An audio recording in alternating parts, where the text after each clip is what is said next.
ലോകമെമ്പാടുമുള്ള ദശലക്ഷക്കണക്കിന് ഭക്തരുടെ പുണ്യസങ്കേതമായ ശബരിമല സന്നിധാനത്ത് നടന്ന സ്വർണ്ണപ്പാളി കവർച്ച കേസ് കേരളത്തെ ഞെട്ടിച്ച ഒന്നാണ്. ഈ കേസിൽ പ്രതിക്കൂട്ടിലായ ചെന്നൈ ആസ്ഥാനമായ സ്മാർട്ട് ക്രിയേഷൻസ് എന്ന സ്ഥാപനവും കേസിലെ മുഖ്യപ്രതി ഉണ്ണികൃഷ്ണൻ പോറ്റിയും തമ്മിലുള്ള ബന്ധം കേവലം ആകസ്മികമല്ലെന്നും വർഷങ്ങൾ നീണ്ട ആസൂത്രണത്തിന്റെ ഫലമാണെന്നും തെളിയിക്കുന്ന വിവരങ്ങളാണ് ഇപ്പോൾ പുറത്തുവരുന്നത്. സന്നിധാനത്തെ അതീവ സുരക്ഷാ മേഖലയിൽ നിന്ന് സ്വർണ്ണപ്പാളികൾ എങ്ങനെ കടത്തപ്പെട്ടു എന്നതിലേക്കും ഇതിന് പിന്നിൽ ഗൂഢാലോചനയിലേക്കും വിരൽ ചൂണ്ടുന്നതാണ് 2009 മുതലുള്ള സ്മാർട്ട് ക്രിയേഷൻസിന്റെ ശബരിമലയിലെ ഇടപെടലുകൾ. സ്വർണ്ണപ്പാളി കേസിലൂടെ കുപ്രസിദ്ധി നേടിയ ചെന്നൈ സ്മാർട്ട് ക്രിയേഷൻസ് ശബരിമലയിൽ തങ്ങളുടെ സാന്നിധ്യം അറിയിക്കുന്നത് 2009-ലാണ്. കമ്പനിയുടെ തന്നെ ഔദ്യോഗിക സോഷ്യൽ മീഡിയ പേജുകളിൽ ഇത് സംബന്ധിച്ച് വ്യക്തമായ വിവരങ്ങളും ലഭ്യമാണ്.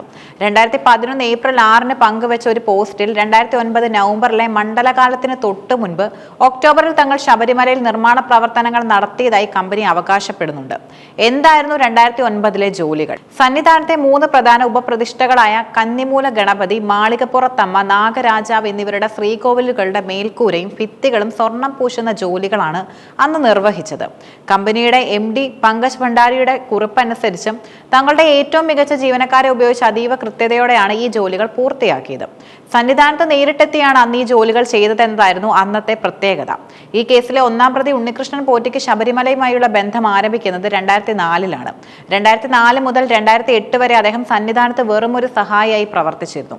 ഈ 4 വർഷക്കാലം ശബരിമലയിലെ ആചാരങ്ങൾ, സുരക്ഷാ ക്രമീകരണങ്ങൾ, സ്വർണ്ണപ്പാളികളുടെ ഘടന, ഭരണപരമായ നടപടിക്രമങ്ങൾ എന്നിവയെല്ലാം അദ്ദേഹം കൃത്യമായി മനസ്സിലാക്കി. സഹായി എന്ന നിലയിൽ ലഭിച്ച ഈ അറിവുകൾ 10 വർഷത്തിന് ശേഷം വലിയൊരു തട്ടിപ്പിനായി അദ്ദേഹം ഉപയോഗിക്കുകയായിരുന്നു എന്ന് വേണം കരുതാൻ. 2009-ൽ സ്മാർട്ട് ക്രിയേഷൻസ് ശബരിമലയിൽ സ്വർണം പൂശാൻ എത്തിയപ്പോൾ പോറ്റി അവിടെ ഉണ്ടായിരുന്നില്ലെങ്കിലും 2016-ൽ ഒരു സ്പോൺസർ എന്ന പരിവേഷത്തോടെ അദ്ദേഹം സന്നിധാനത്തേക്ക് മടങ്ങിയെത്തി.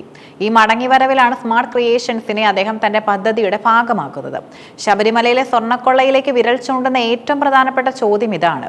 2009 സന്നിധാനത്തിൽ നേരിട്ടെത്തി സ്വർണം പൂശാൻ സാങ്കേതിക വിദ്യയും വിദഗ്ധരായ തൊഴിലാളികളും ഉണ്ടായിരുന്ന സ്മാർട്ട് ക്രിയേഷൻസ് 2019-ൽ എന്തിനാണ് പാളികൾ ചെന്നൈയിലേക്ക് കൊണ്ടുപോയത്?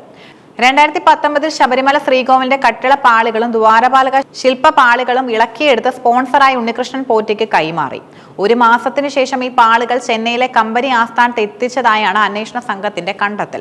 സന്നിധാനത്ത് വെച്ച് ചെയ്യാവുന്ന ജോലികൾക്കായി അതീവ സുരക്ഷയായുള്ള ക്ഷേത്ര നിർമ്മിതികൾ പുറത്തേക്ക് കൊണ്ടുപോയത് തന്നെ നിയമവിരുദ്ധവും ദുരൂഹവുമാണ്.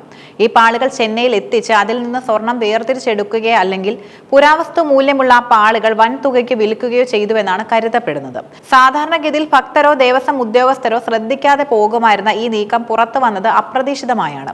ദ്വാരപാലക ശില്പങ്ങൾ ഇളക്കിയെടുത്ത് ചെന്നൈയിലേക്ക് കൊണ്ടുപോകുന്നത് കണ്ട ഒരു ഹൈക്കോടതി ജഡ്ജിക്കുണ്ടായ സംശയമാണ് ഈ കേസിലേക്ക് വഴി തുറന്നത്. മുൻപ് ഇത്തരത്തിൽ പാളികൾ പുറത്തേക്ക് കൊണ്ടുപോയിട്ടുണ്ടോ എന്ന അദ്ദേഹത്തിന്റെ ചോദ്യത്തിന് മുന്നിൽ ദേവസ്വം അധികൃതർക്ക് വ്യക്തമായ മറുപടി ഉണ്ടായിരുന്നില്ല.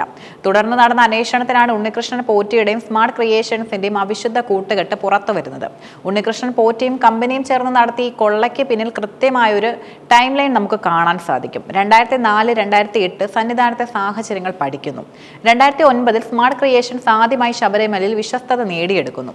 2016-ൽ പോറ്റി സ്പോൺസറായി എത്തുന്നു. സ്മാർട്ട് ക്രിയേഷൻസിനെ വീണ്ടും നിർമ്മാണ ജോലികളിൽ ഉൾപ്പെടുത്തുന്നു. 2019 സുരക്ഷാ ക്രമീകരണങ്ങളിലെ വിടവുകൾ ഉപയോഗപ്പെടുത്തി സുവർണ പാളികൾ ചെന്നൈയിലേക്ക് കടത്തുന്നു. ആസൂത്രണം ചെയ്ത രീതിയിൽ 10 വർഷത്തോളം കാത്തിരുന്ന് നടത്തിയ ഒരു വലിയ മോഷണമാണിതെന്ന് ഇതിൽ നിന്നും വ്യക്തമാകുന്നുണ്ട്. ഈ കേസിൽ പോലീസിന് മുന്നിലുള്ള ഏറ്റവും വലിയ വെല്ലുവിളി തൊണ്ടി മുതൽ കണ്ടെത്തുക എന്നതാണ്. പാളികൾ ചെന്നൈയിൽ എത്തിച്ചതായി തെളിവുകൾ ഉണ്ടെങ്കിലും അവ നിലവിൽ എവിടെയാണെന്നോ സ്വർണം വേർതിരിച്ചെടുത്തോ എന്ന കാര്യത്തിൽ ഇനിയും വ്യക്തത വരേണ്ടതുണ്ട്. പ്രതികൾ സ്വർണം ഉരുക്കി വേർതിരിച്ചോ അതോ വിദേശ രാജ്യങ്ങളിലെ പുരാവസ്തു വിപണിയിൽ വിറ്റഴിച്ചോ എന്ന കാര്യങ്ങൾ അന്വേഷണ സംഘത്തിന് വലിയ തലവേദനയാണ് സൃഷ്ടിക്കുന്നത്. ക്ഷേത്രങ്ങളിലെ സ്വർണം കൈകാര്യം ചെയ്യുന്നതിൽ ദേവസ്വം ബോർഡ് പുലർത്തുന്ന ഗുരുതരമായ അനാസ്ഥയിലേക്കും ഈ കേസ് വിരൽ ചൂണ്ടുന്നു.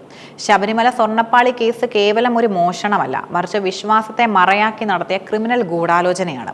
സ്മാർട്ട് ക്രിയേഷൻസ് എന്ന കമ്പനി തങ്ങളുടെ വൈദഗ്ധ്യം കൊള്ളയ്ക്കായി ദുരുപയോഗം ചെയ്തോ എന്നത് ഗൗരവകരമായ വിഷയമാണ്. ഉണ്ണികൃഷ്ണൻ പോറ്റിയെ പോലെ ഉള്ളിൽ നിന്ന് പ്രവർത്തിക്കുന്നവർക്ക് എങ്ങനെ ഇത്തരം വൻ തട്ടിപ്പുകൾ നടത്താൻ കഴിയുന്നു എന്നത് സുരക്ഷാ ഏജൻസികൾ പരിശോധിക്കേണ്ടതുണ്ട്.